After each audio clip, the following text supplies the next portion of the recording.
दोस्तों, मेरा नाम शुभम है। मैं 22 साल का बिंदास लड़का हूँ। मैं दिखने में गोरा तो नहीं पर ठीक ठाक हूँ। मेरे पास एक जादुई रबड़ी तितर है जो मौसम के हिसाब से अपना रंग रूप और आकार बदलता है और सुंदर और आकर्षक बन जाता है, जिसे देखकर कोई भी उसे अपना घोंसला उसे घुसकर रहने के लिए दे सकता है।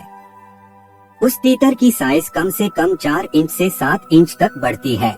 ये कहानी है दोस्तों मेरी प्यारी छाया मौसी की, जिन्होंने इस जादुई तितर को धक्के दे देकर आगे से कभी पीछे से उस घोंसले में घुसा रही थी जो उनके पास था, और वो संतुष्ट हो गई थी।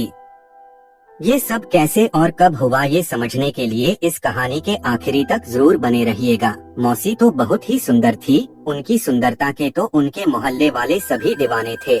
मैं भी छाया मौसी को कभी कभी देखकर ताड़ा करता था। मेरी मौसी एकदम बिंदास औरत थी। वो सभी के सामने खुल के जीती थी। कभी भी किसी बात को अपने मन में दबा के नहीं रखती थी। वो हमेशा हमारे घर आ जाया करती थी उनके पति के साथ, लेकिन 3 साल हो गए थे वो हमारे घर आ नहीं पा रहे थे क्योंकि कोरोना काल चल रहा था।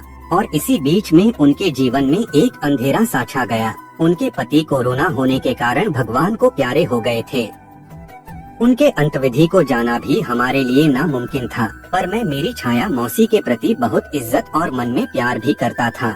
मैं कैसे तैसे छुपते छुपते मौसी के घर चला गया। उनका घर 20 किलोमीटर ही दूर था। मैं उनके घर जाने के बाद उनके पति के अंतविधि से लेके सभी छोटे मोटे काम में उनकी मदद करने लगा।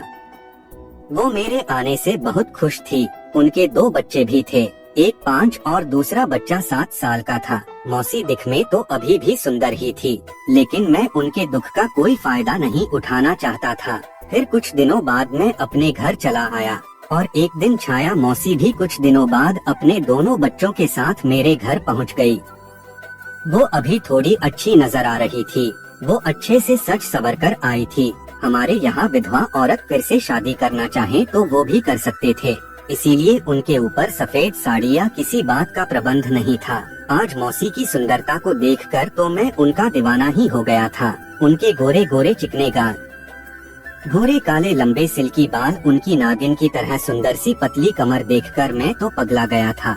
और उनके पास थैली में बंद 2 बड़े बड़े रसीले संतरे और नीचे वाली नरम मखमली चमचम भी थी, और साथ ही उनके पास बड़ा सा तितरों का सुंदर और आकर्षक घोंसला भी था जो किसी भी तीतर को आराम से अपनी घर में जगह दे दे। पर छाया मौसी सिर्फ उनके घर के तितर को ही उस घोंसले में जाने की अनुमति देती थी, लेकिन वो तितर तो अभी उस घोंसले से बिछड़ चुका था, तो उनको भी तो एक अच्छे से तितर की तलाश तो थी। लेकिन वो कभी ये बात अपने दुख के कारण खुल के किसी को बता नहीं पाए। फिर मौसी अंदर आई और मैंने स्माइल देकर मौसी का स्वागत किया। कुछ देर बात करने के बाद मौसी आराम करने चली गई। मेरी छाया मौसी लगभग 34 साल की हैं। उनका पूरा रूप एकदम कातिलाना है। उनकी आंखें तो किसी को भी अपनी नजरों से घायल कर देती है। उनके पास जो घोंसला है उसकी सुंदरता को देखकर किसी का भी मन तितर को मसलने पर मजबूर कर सकती है। और वो थैली बंद संतरे कभी किसी को दिख जाए तो कोई भी उसका मीठा रस पिए बिना मानेगा नहीं। उन संतरों का साइज तो बहुत बड़ा बड़ा है। वो हमेशा उन संतरों को अच्छी तरह से ढककर रखती है, जिससे उन प्यारे रसीले संतरों की झलक देख पाना भी मेरे लिए मुश्किल था। लेकिन उनका आकार और पिलपिलापन ऊपर से थैली के ऊपर भी नजर आ रहा था। मैंने ये समझ लिया था कि एक बार इन संतरों को जरूर चूसना है। फिर मैं मौसी के साथ बातें करने लगा। वो बोलने लगी, शुभम बेटा, तुमने मेरी उस टाइम में बहुत देखभाल की है, इसके लिए तुम्हारा बहुत बहुत शुक्रिया। अब मेरी बारी है तुम्हारी अच्छी तरह से देखभाल करने की। छाया मौसी अब हमारे घर में तब तक रहने वाली थी जब तक उन्हें कोई दूसरा जीवन साथी मिल न जाए। मौसी का तो मैं पहले से ही दीवाना था। फिर शाम को हम पार्क में घूमने निकल गए। उनके बच्चे पार्क में खेल रहे थे और मैं मौसी के साथ बातचीत कर रहा था। मेरी नजरें हॉट मौसी की खूबसूरती पर टिकी हुई थीं। मैं उन थैली बंद संतरों को ताड़ने की कोशिश कर रहा था। तभी मौसी ने उन संतरों की थैली और ठीक से ढक ली और संतरों को कवर कर लिया। खैर, मैंने भी हिम्मत नहीं हारी और उनसे बात करता रहा। फिर हम घर लौटे और रात को मौसी जल्दी ही सो गई। इधर मैं रात भर उन संतरों का रस चूसने के और उस घोंसले की ख्यालों में खोया रहा और जादुई तितर को मसलता रहा। अब सुबह हो चुकी थी। मेरी नींद खुली तो ख्यालों में वही था। ख्यालों में वही तितर का बड़ा सा घोंसला था। उसे याद करके उस जादुई तितर को फिर से मसलने लगा था। तितर एकदम कड़क हो गया था और मैं आंख बंद करके बेसुध होकर उस तितर से खेल रहा था। तभी अचानक से छाया मौसी मेरे रूम में आई और उन्होंने मेरी चादर को खींच दिया। शुभम, उठ, कब तक सोता रहेगा, अब तो उठ जा। जैसे ही मौसी ने चादर को खींचा तो उनकी नजर उस खड़े हुए मोटे अपना आकार बदले हुए जादुई तितर पर पड़ी। मौसी मेरे हाथ में तितर को खेलते हुए देखते ही सकपका गई। वे मुझे कहकर तुरंत वापस चली गईं, उठकर बाहर आ जा, चाय तैयार है। मगर मैं उस प्यारे मोटे जादुई तितर को ठंडा होने के बाद ही बाहर गया। मौसी किचन में ही थी। मैं बहुत ज्यादा शर्मिंदगी महसूस कर रहा था मेरी हरकतों से। तभी मौसी के पास मुझे फिर से वो खूबसूरत घोंसला दिख गया। झोले में बंद तितर फिर फड़फड़ाने लगा और फिर से खुशी से अपना आकार बदलने लगा। मौसी ने मुझे चाय पकड़ा दी। तभी मौसी की नजर फिर उस जादुई तितर पर पड़ गई। वो उसे देखकर भी मौसी ने कुछ नहीं कहा और वो अपना काम करने लगी। फिर ऐसे ही दिन निकल गया। अब एक तरफ तो मुझे डर भी लग रहा था, लेकिन दूसरी तरफ तितर के लिए परेशान भी हो रहा था, क्योंकि उसे इतना घोंसले के लिए तड़फाना अच्छा भी नहीं था। मुझे समझ में नहीं आ रहा था कि मैं क्या करूं। मौसी अब मुझसे कटी कटी सी रह रही थी। तभी मैंने मौका देखकर मौसी से सॉरी बोला। तभी छाया मौसी मुझसे बोली कि कोई बात नहीं शुभम, इस उम्र में ऐसा होता है, लेकिन फिर भी तुझे थोड़ा ध्यान रखना चाहिए। फिर मैं बोला, हाँ मौसी, अब ऐसा आगे से नहीं होगा। मौसी ने मुझे माफ कर दिया था, लेकिन मेरे पास जो जादुई तितर था वो अपना जादू उस घोंसले पर करने के लिए तड़प रहा था। मैं बहुत परेशान हो रहा था। तितर भी अब जरा नाराज सा रहने लगा था। तभी भी मैं मौसी को रोज आंख भरी नजरों से ताड़ रहा था। मौसी भी मेरी उस आंख भरी नजरों को पढ़ रही थी।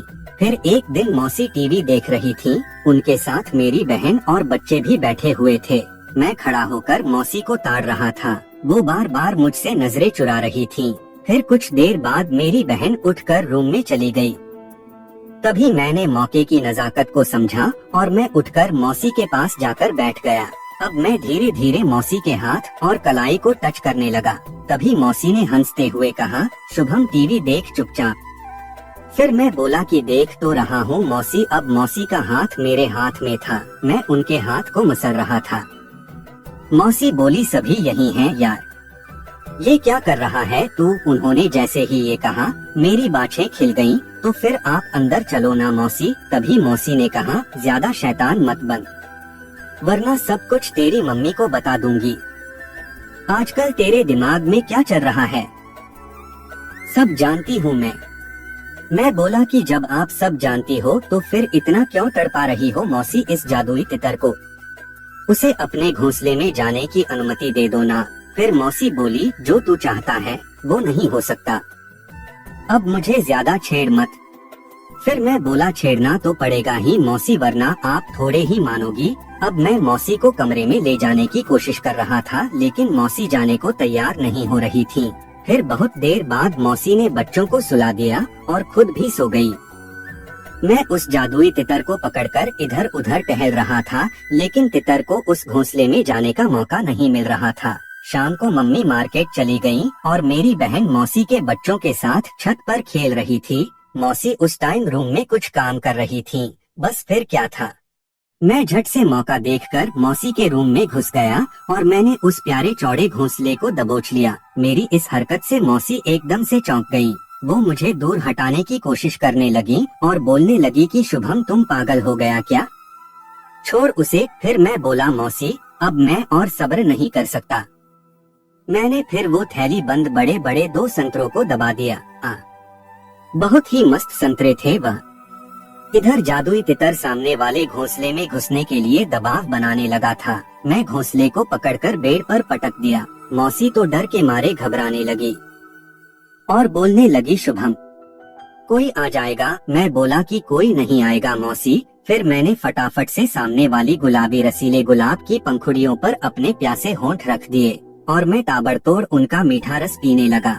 औच पुच्छ पुच्छ की आवाजों से कमरा गूंजने लगा, क्योंकि गुलाब की पंखुड़ियों का रस पीने से ऐसा ही आवाज निकल रहा था। उधर मैं दो बड़े बड़े संतरों को रगड़ते हुए उन गुलाब की पंखुड़ियों की चाशनी पी रहा था और ये तितर तो बस अपना घोंसला ढूंढने में लगा हुआ था। मैं तितर को जैसे ही घोंसले में जाने की कोशिश करने लगता, उससे पहले ही सीढ़ियों से नीचे से किसी की आने की आवाज आई। उसी पल मौसी ने मुझे धक्का देकर दूर हटा दिया और उन्होंने उन संतरों को थैली में बंद करके और घोंसले को कवर करके वो जल्दी ही वो रूम से बाहर भाग गई। साला आज भी बेचारा जादुई तितर अपना जादू नहीं दिखा सका और उसे आज भी अपना घर नहीं मिल सका। शाम को मौसी तो मुझसे गुस्सा करती हुई नजर आ रही थी और वो बोलने लगी कि मैं कह रही थी ना कि कोई आ जाएगा, लेकिन तू तो मेरी बात ही नहीं सुन रहा था, बस अपने मन की ही चला रहा था। मैं बोला सॉरी मौसी, मैं कुछ ज्यादा ही जल्दबाजी में था उस बेचारे जादुई तितर के लिए घर ढूंढने के लिए। ऐसी कौन सी जल्दबाजी यार, अगर कृतिका सब कुछ देख लेती तो मेरी कितनी बदनामी होती और बहुत कुछ हो सकता था उस तितर के घोंसले की वजह से। फिर मैं बोला हाँ मौसी, सब कुछ बिगड़ जाता। वो बोली अब फिर से मेरे साथ ऐसी कोई हरकत मत करना। मौसी मुझसे बहुत ज्यादा नाराज थी। अब मुझे इस तितर के लिए उस घोंसले का मिलना भी बहुत ही मुश्किल नजर आ रही थी। फिर 2 दिन ऐसे ही निकल गए। वो तितर भी बहुत नाराज हो गया था, उसे अपना घर नहीं मिला था घोंसने के लिए। मौसी भी उस घोंसले को इस तितर के लिए देने के मूड में नजर नहीं आ रही थी। इस घटना के तीसरे दिन घर में और ज्यादा मेहमान आ गए थे। अब घर में जगह की कमी के कारण मम्मी ने मेरी मौसी के सोने का जुगाड़ ऊपर वाले कमरे में कर दिया। मेरे सोने का जुगाड़ भी मौसी के पास वाले रूम में ही था। रात को खाना खाने के बाद मेरी मौसी बच्चों को साथ लेकर रूम में आ गई। मौसी अब भी मुझसे नाराज थी। कुछ देर बाद बच्चे सो गए और मौसी मोबाइल चलाती रही। मुझे तो उन ख्यालों की वजह से नींद नहीं आ रही थी।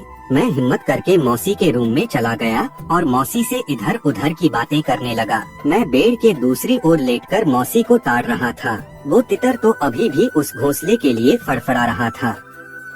फिर मैंने हिम्मत की और उठकर मौसी की बगल में लेट गया। वो तितर तो बहुत ही उतावला हो रहा था। फिर मैंने बहुत हिम्मत करके उन थैली बंद संतरों पर हाथ रख दिया और धीरे धीरे उन बड़े बड़े संतरों को मसलने लगा। मौसी कोई प्रतिक्रिया नहीं दी, वे मोबाइल चलाती रही। मैं फिर संतरों की थैली में अपना हाथ डालने लगा। मौसी मुझे बोली शुभम तू फिर से शुरू हो गया ना, मैंने तुझे समझाया था ना। मैं बोला हाँ मौसी जी, लेकिन आज तो पूरा मौका है ना। अब आज तो आप मुझे उस तितर के लिए उसका घर ढूंढने का मौका दे दो। वे कुछ नहीं बोली, शायद वह भी यही चाहती थी। ऐसा सोचते ही मैंने संतरों की छोटी सी थैली में अपना हाथ घुसा दिया और उन्हें मजे से धीमे धीमे मसलने लगा। सामने उनके घोंसले में आग लगने वाली थी। उस घोंसले पर मेरा हाथ पाकर भी वो बिल्कुल चुप थी। इसका मतलब साफ था कि वो भी उस घोंसले की लगने वाली आग बुझाना चाहती थी। तभी मैंने जोर से उन संतरों को बुरी तरह से पचाक करके दबा दिया और मौसी को मैंने एक छोटी सी चिमटी काटी। इस एकदम से मौसी की सिसकारी निकल पड़ी। मौसी मेरे हाथ को दूर हटाने लगी और बोलने लगी शुभम यार मत कर, मैं तुझे मना कर चुकी हूँ। मौसी आप अब जो भी समझो, लेकिन अब मैं रुक नहीं सकता ये सब करने में। यह कहकर मैं फिर से अपने काम में शुरू हो गया। मौसी की खामोशी उस प्यारे मोटे बेचारे जादुई तितर को उकसाने लगी और फिर मैंने नीचे वाली मुलायम चमचम पर भी अपना हाथ मसलने लगा और उस चमचम का नजारा बदलने लगा। मौसी बोली ओ शुभम यार प्लीज मान जाना यार। अब मौसी की नामे मुझे हाँ नजर आ रही थी। मैं नीचे वाली चमचम और संतरों को बुरी तरह से मसलने लगा। उनका विरोध धीरे धीरे खत्म हो गया था और वो भी अब इससे खुश होने लगी थी। तभी मैंने घोंसले को फिर से उल्टा रख दिया और उसको अपने हाथों से सहलाने लगा और हाथ से घोंसले की खूबसूरती को चेक करने लगा। फिर मैंने फिर से सामने वाली गुलाब की पंखुड़ियों पर होंठ रगड़ दिए और ताबड़तोड़ उसके रस को पीने लगा। कुछ ही देर में घोंसले में गर्मी महसूस होने लगी थी तो मौसी ने भी सामने पड़ी हुई गुलाब की पंखुड़ियों में अपने होंठ फंसाने लगी। रूम में गुलाब की पंखुड़ियों से आउच पुच्च पुच्च औच पुच्च की आवाजों से फिर से गूंज उठा। अब मुझसे सब्र नहीं हो रहा था। मैं फिर संतरों की थैली के बटन खोलने लगा। तभी मौसी ने मुझे रोक दिया और बोली कि यहाँ बच्चे सो रहे हैं। अगर उन्हें ये संतरे दिख जाएंगे तो वो इन्हें पीने के लिए और चूसने के लिए मांगने लगेंगे। तो मैं मौसी का इशारा समझ गया और मैं तुरंत मौसी का हाथ पकड़कर उन्हें मेरे रूम में आया और उन संतरों की थैली को जोर से पकड़कर बेड पर पटक दिए और धीरे धीरे थैली के बटन खोल के संतरों को थैली से आजाद कर दिया।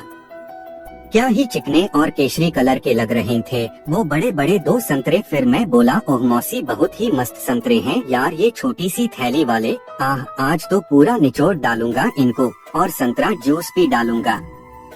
मैंने फिर दोनों बड़े बड़े संतरों को जोर से अपनी दोनों हाथ की मुट्ठियों में कस लिया और बुरी तरह से उनको निचोड़ने लगा। उन मस्त संतरों को इस तरह से दबाने में मुझे बहुत ही ज्यादा मजा आ रहा था। मैं बोला, ओह मौसी बहुत ही शानदार संतरे हैं यार ये। आहा, मौसी बोली धीरे धीरे दबा। शुभम, क्या आज ही इन दोनों को निचोड़कर खत्म करने का इरादा है क्या?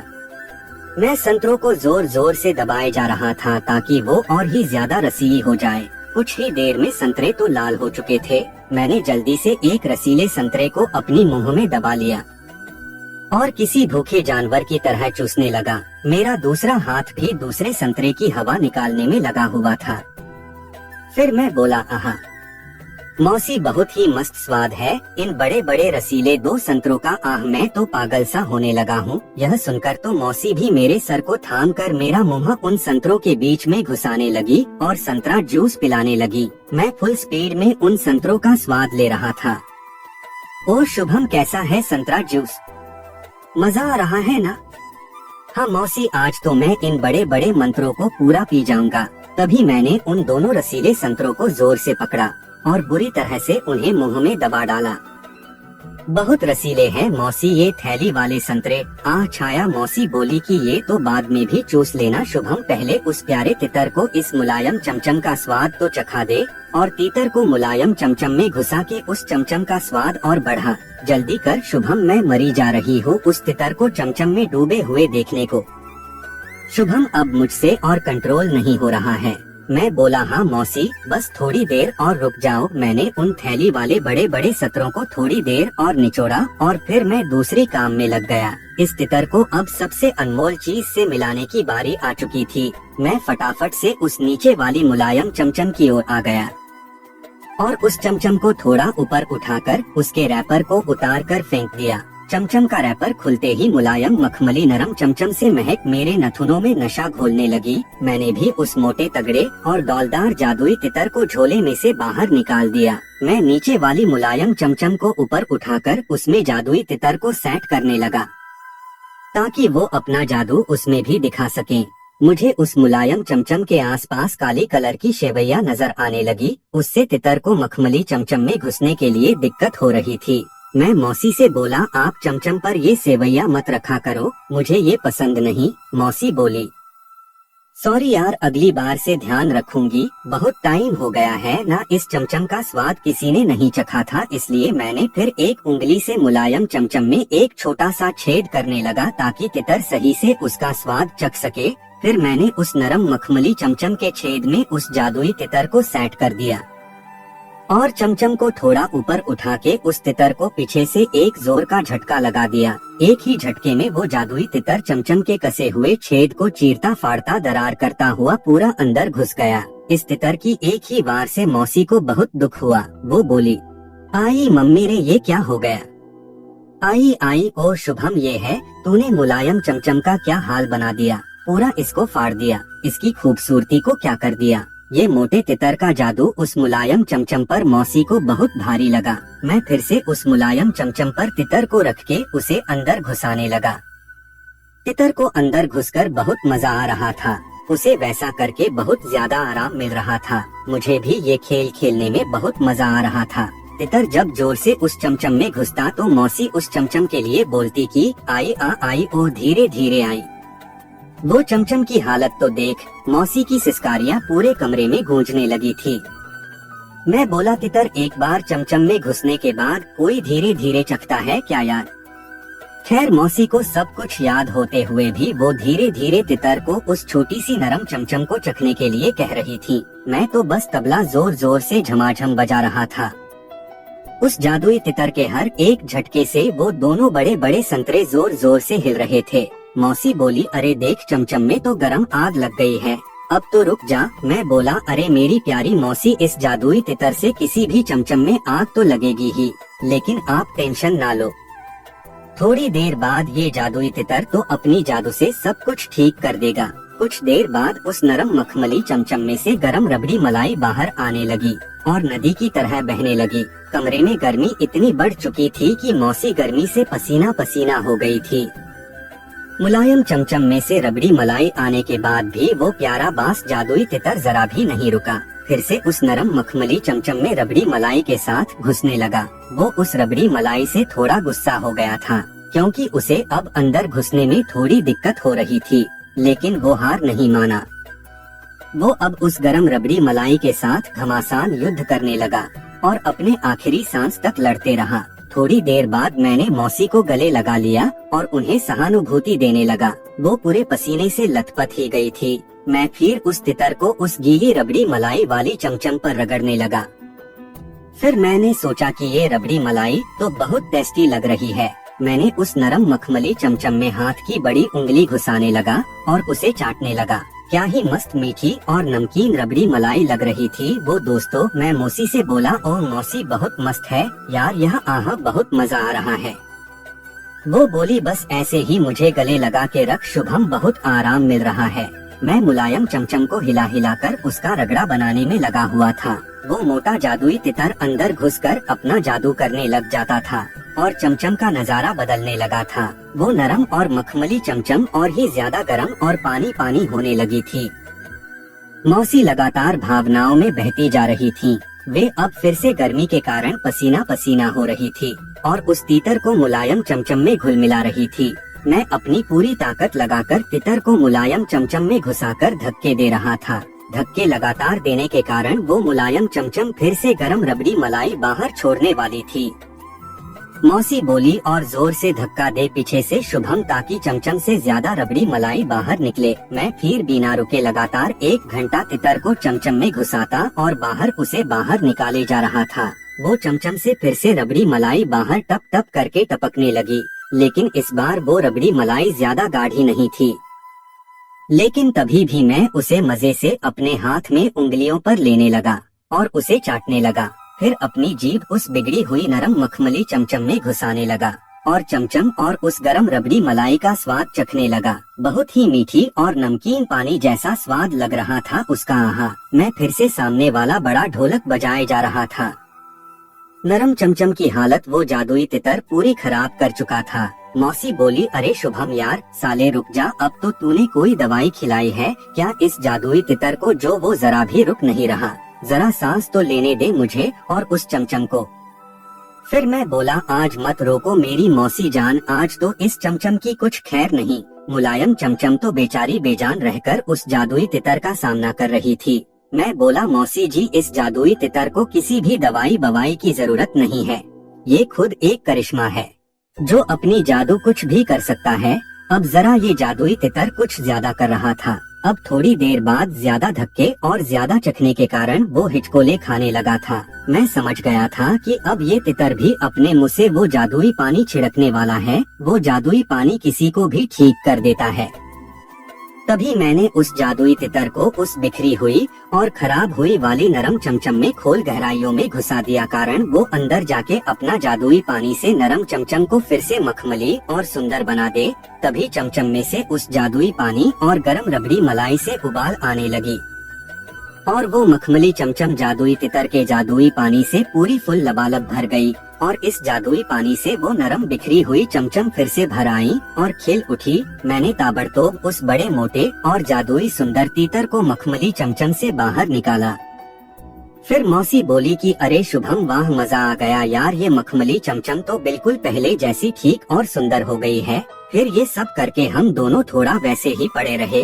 ये चमचम और तीतर का मनोरंजक खेल खेलकर मौसी तो बहुत ही ज्यादा थक गई थी। वो थोड़ा चमचम को रैपर लगाकर वापस अपने कमरे में जाने लगी।